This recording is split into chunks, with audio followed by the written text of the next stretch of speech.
I said sort of, I will basically die here if I don't make a shift. I need to see where my voice is. I need to capture that and try to make something of it. And then there's this other thing, so how hard can it be?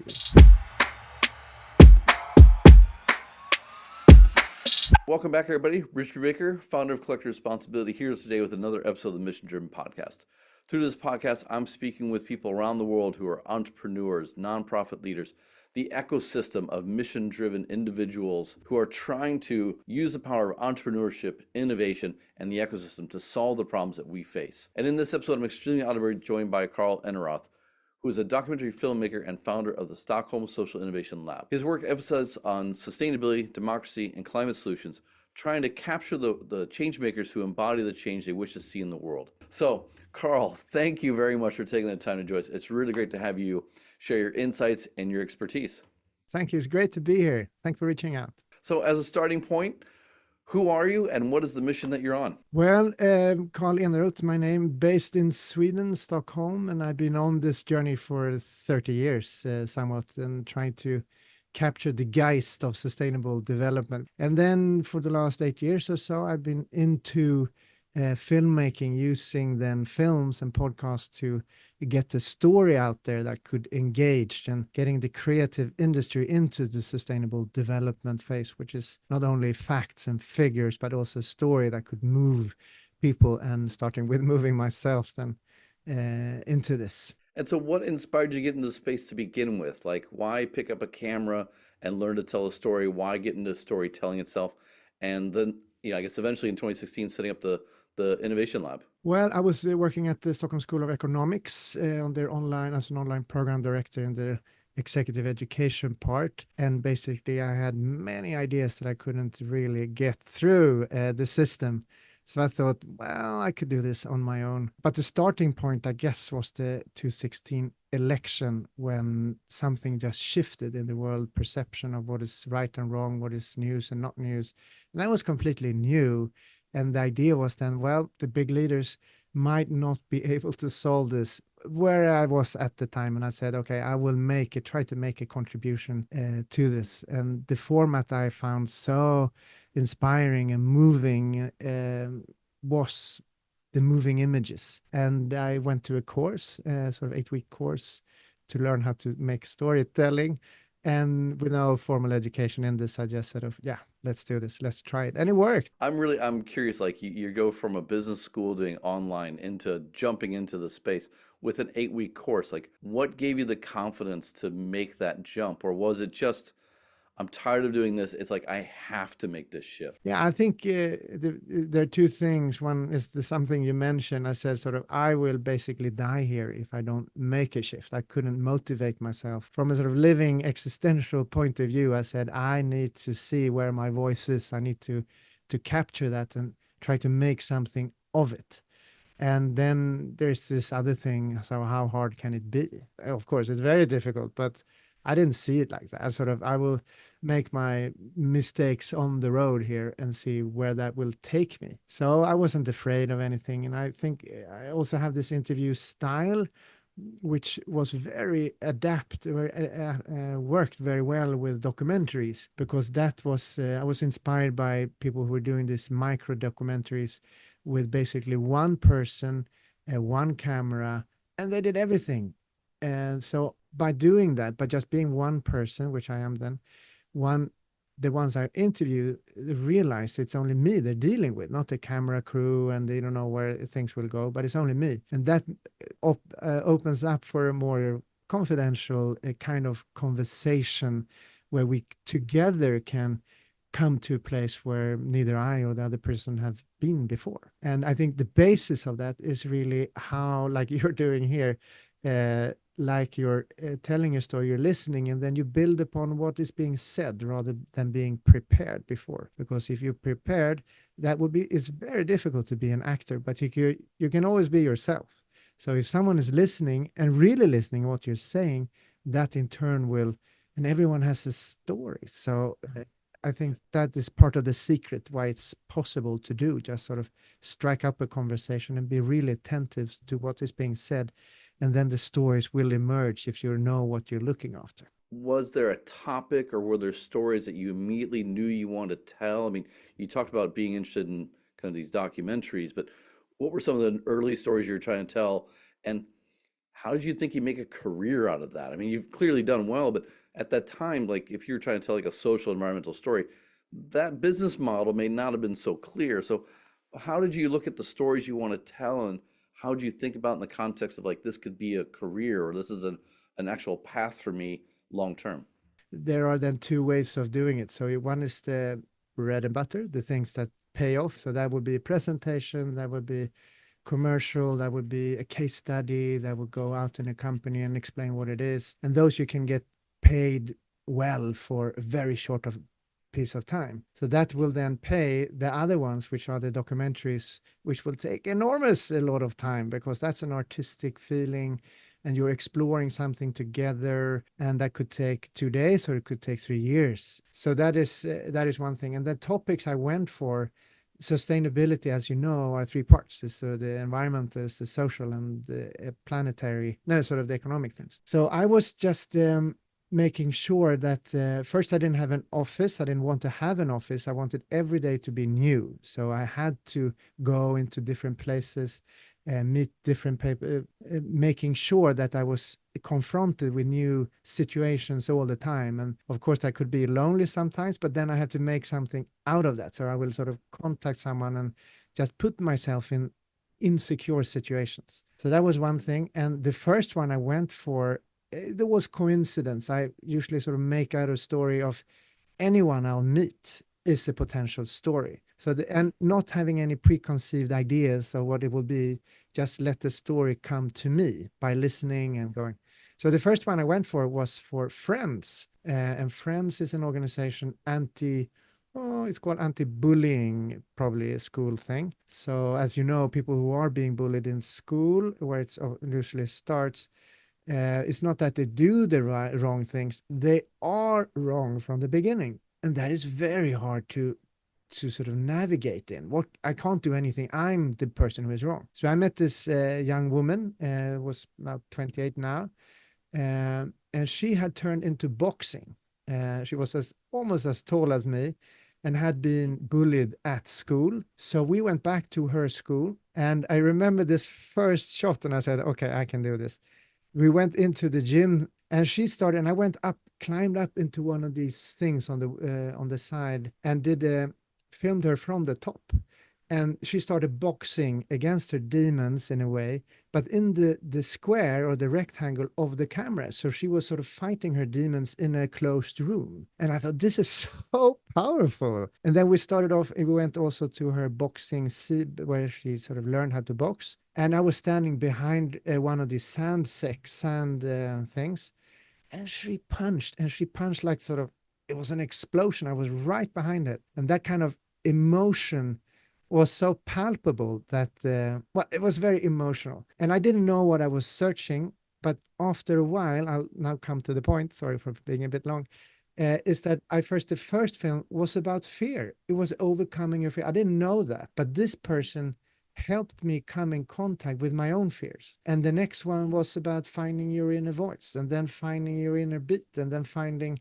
So these interviews are very open. I don't know what I'm searching for, but at the end, I sort of tie together and put a title on it, and then write a text of what I just did.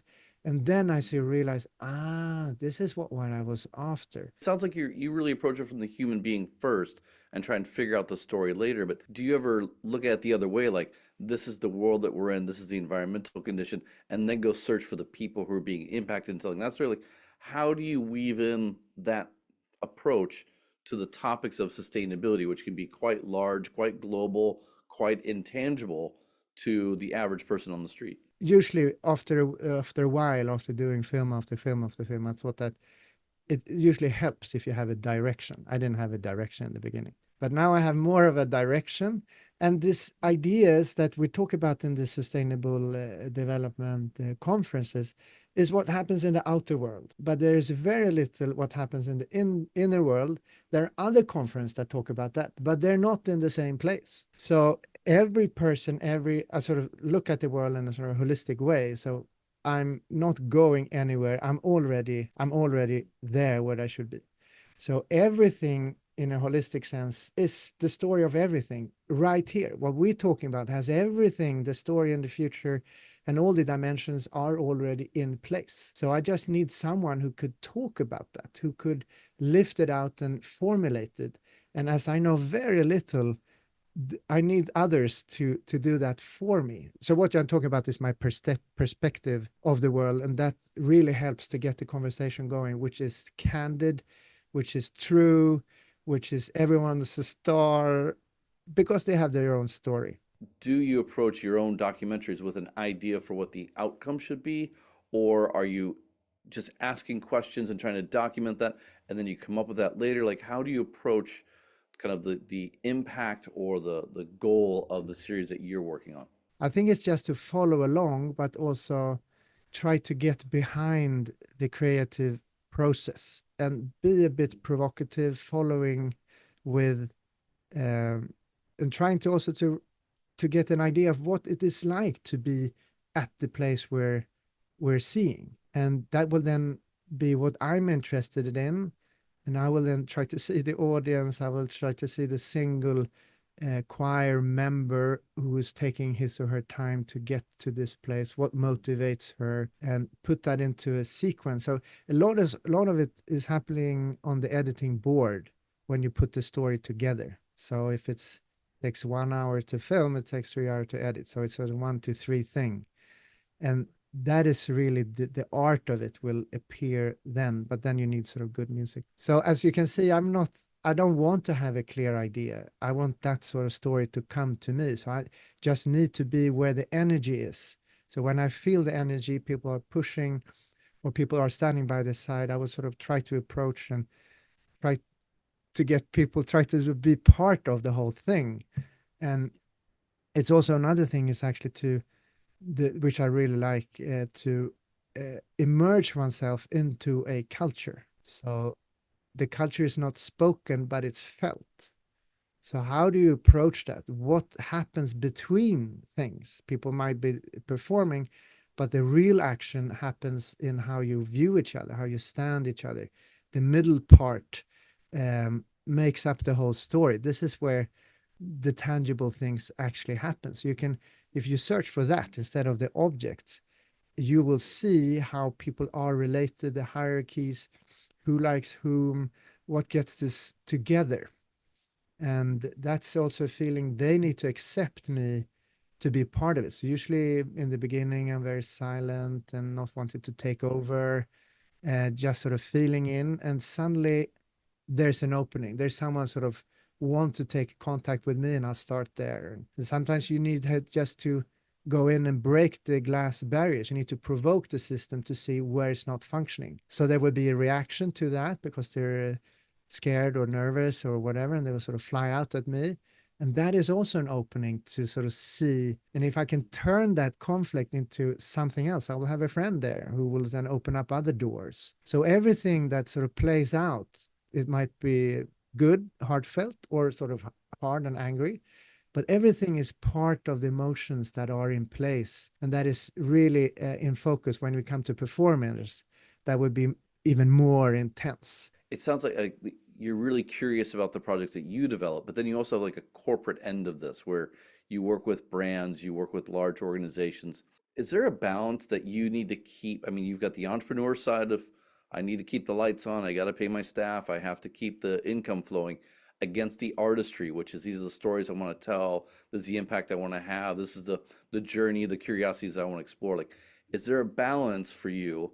And do you find like if you get out of balance that your own energy kind of wobbles a little bit? Like, how do you balance that? Because I'm really curious, like the artistry to entrepreneur, like this could really get out of whack if you're doing too much corporate stuff for, a big brand that's kind of working against your values. But by doing so much that's, entirely in line with your values, there may not be you know, the money there that can afford the cameras that then help you tell the story. So how do you find that balance, and what happens when we get out of balance, or how do you make sure and protect it?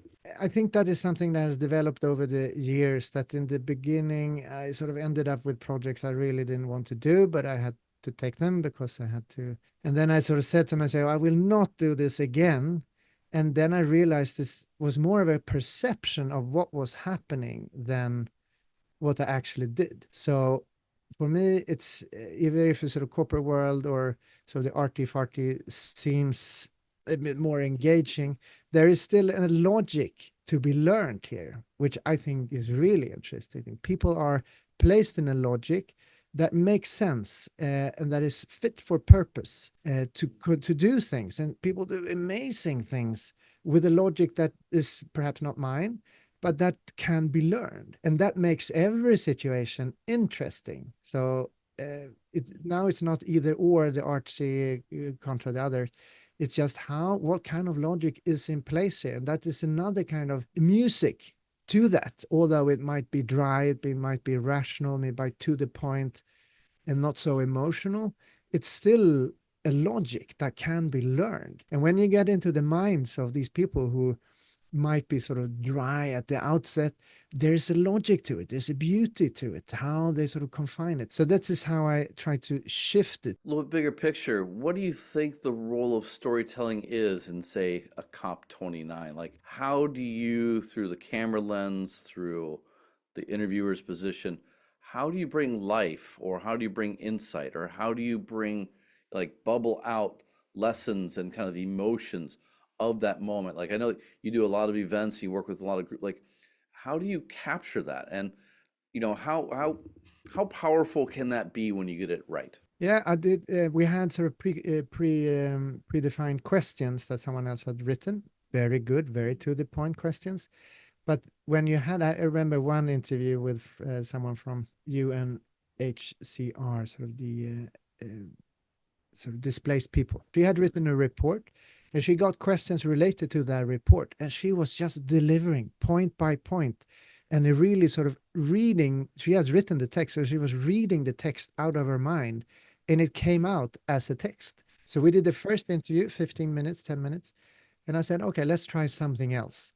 I want you to place yourself in one of those camps, in the displaced camps, which she evidently has visited. And in front of you, you see one of these displaced person. How can all the actions you suggest here help that person? And well, of course, she sort of lightened up. Her cheek got a bit more rosy, and she started to tell a story that was lived by herself. And her mimic started moving out. I got the picture, and we moved from the local level up to the sort of highest level on this sort of cop feeling. And that was just another way of framing what she was doing and making it more a live story. That was based on her, and she got to be someone in the story also. And that is also a way to shift the logic from our scientific logic, which is presented like that. You shouldn't be personal, it should be objective, something else, to something that is in her. But that's one way of very effective way of making it more alive. What have you learned over the years about how to create that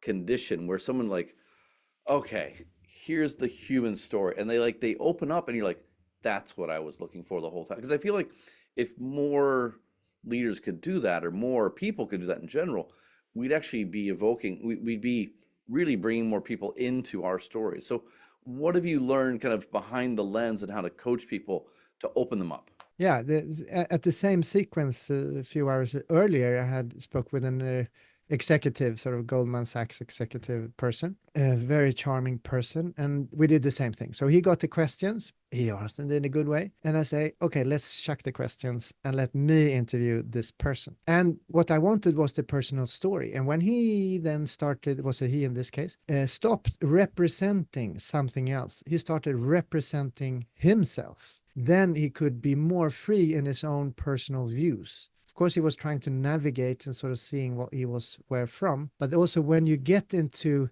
his personal ambitions, his personal ideas, because this person, as anyone, as me myself, want to play, well, not a historical sort of person, but you want to make a change in the world.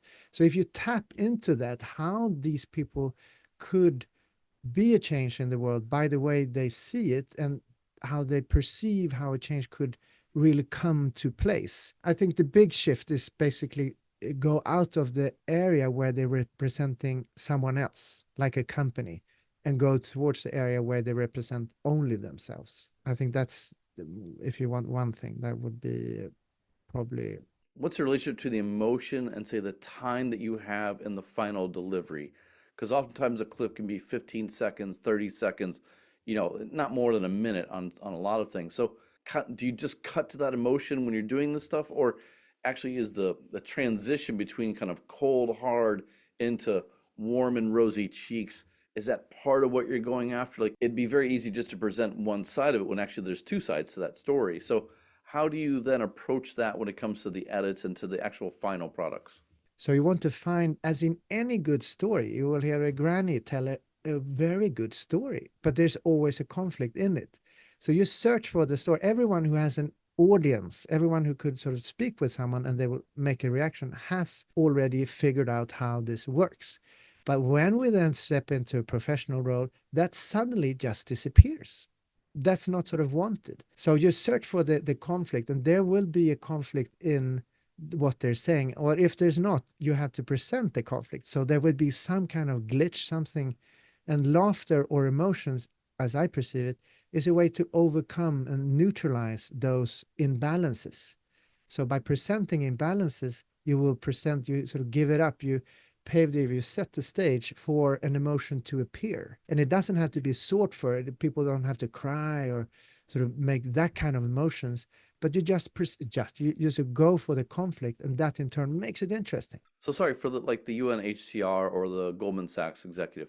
What's the conflict you're going after? That through their job they can't have the change they want, or like for the Goldman Sachs, like he's actually part of the problem. Like, is that the conflict you're going for, or is it something else that you like already know in advance, or you find through the story itself? Usually I go very much on what is being said. There, I have three questions. What is it about? Why is it important? How do they do it? But there are also things that, being at COP29, for example, I go around with issues and thoughts that maybe, okay, I'll just chuck it in here and see what happens. So one was then, why not talk about the elephant in the room, the fossil fuel industry, which is financing this. So what if I provoke him with this issue? By provoking, um, it has to be in a provocative way, but you just place it there, and that gives the person a possibility to ride out the waves and come up even clearer on what he said. So it's not a way to put people down, but it's a way to put people up and clarify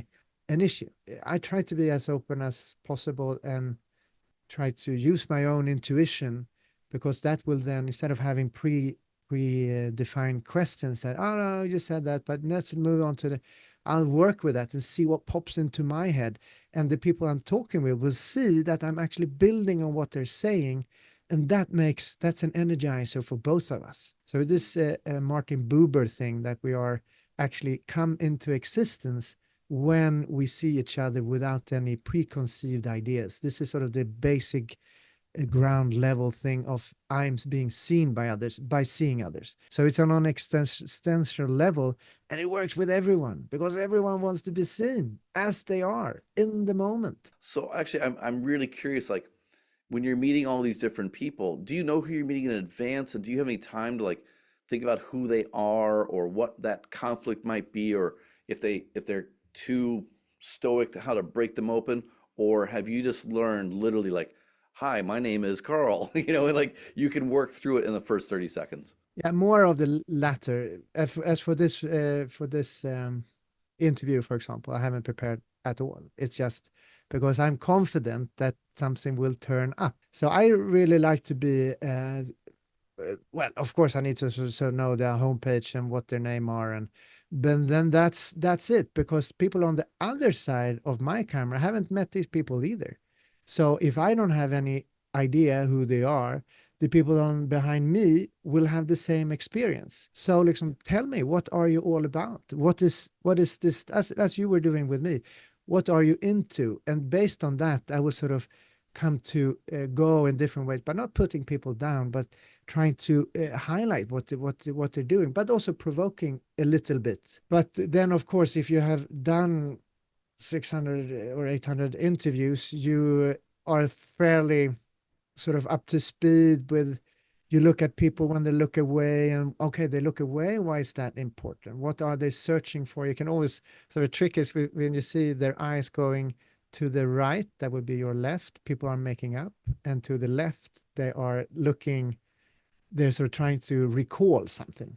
Then you could see where they're searching for it, and that you can also place your question based on that. And if the conversation is dead, I will then bring in my own way, because I guess that there is some way I would like to get to the real person, and some people are a bit reluctant to do that. Of course, it's a new situation, and I want them to forget about the camera, but also to forget what we're at, and then I could um, tell my own story. So it's really, I think the basis of it is really an interview session where you're truly curious about the other person, and that is rare. What I found is if you're too direct with someone who's on the opposite side or clearly has a gap, let's just say an understanding of whatever it may be. It could be the issue, it could be the impact of their company, and you're trying to get them to move. You can easily split them apart very quickly, and you can win the battle, but you can lose the war. The trick is learning how to show the lesson, to get them through what you're seeing, to map that to what they're seeing, and to, without confrontation or judgment, show them like that there's a gap that exists there. And I feel like that for me is kind of where I have some fun sometimes, because I'll have people who really are in the space but don't understand sometimes the basics of, because they've been so distant from, say, the system or from the people or from the actual impact of, say, climate change.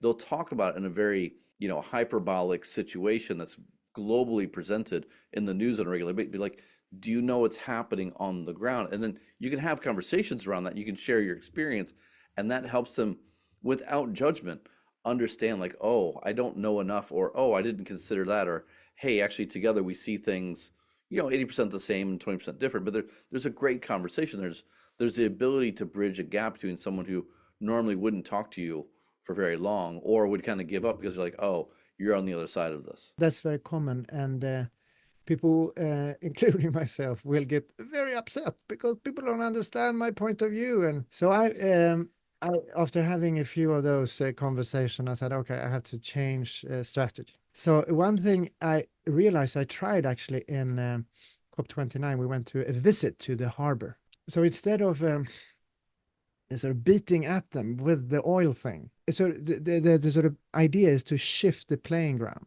which is more very effective. So the idea is, why is the Caspian Sea drying up? And that is a totally climate related thing. If you take away the Volga, which is used for irrigation, for example. But everyone around the Caspian Sea had an interest of the Caspian Sea being there, because without the Caspian Sea, there would be no transport of the oil and they would be out of work. But pacing that question just totally shifted, well, I perceive it, totally shifted the atmosphere in the room. And the person I was talking to, who was sort of head of everything, he just poured in this very sort of climate understanding with the wind and the temperatures and everything, and without hesitation, because now it was something else. And that kind of shifting the arena to something where we can actually, everyone can contribute, everyone has the same interest of preserving, that is sort of my mental, this is where I want to go.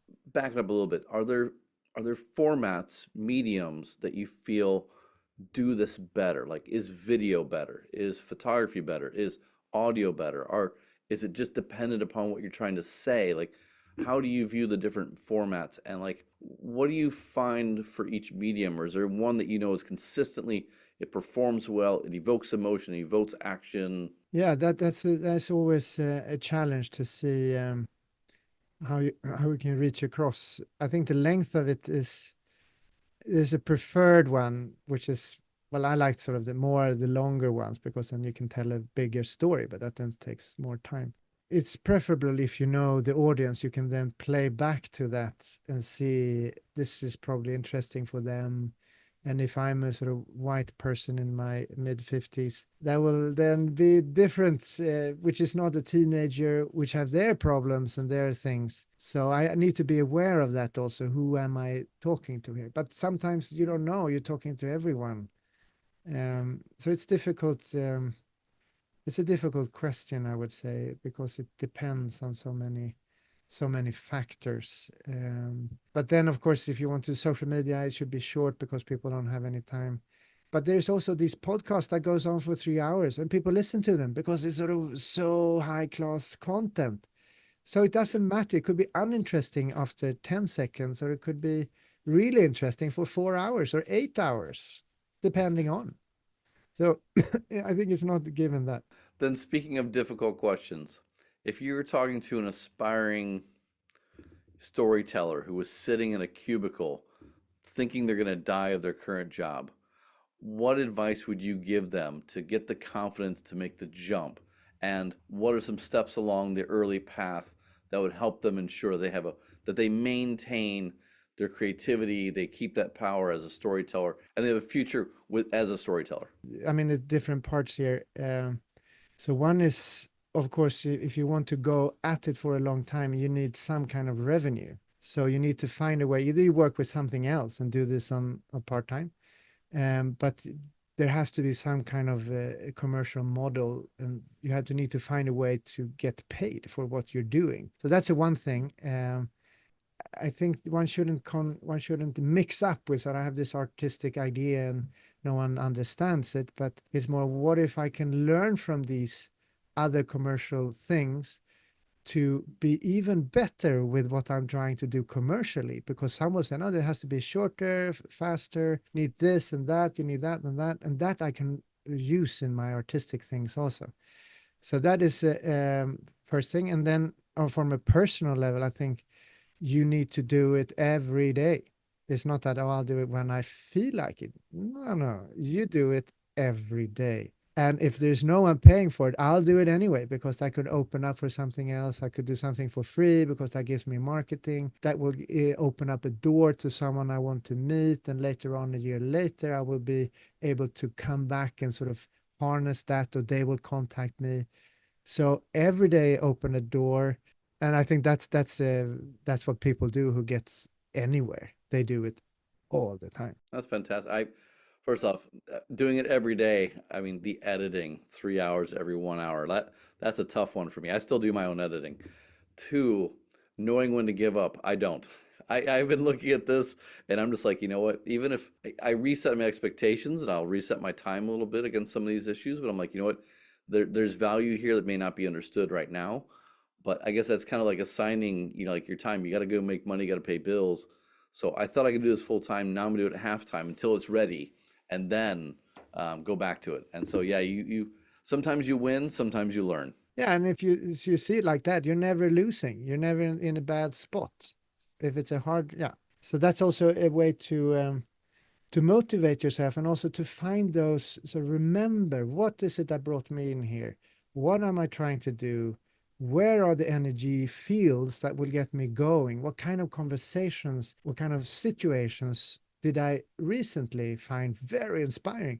Okay, so let's do something along those lines. And you discover yourself what you're into.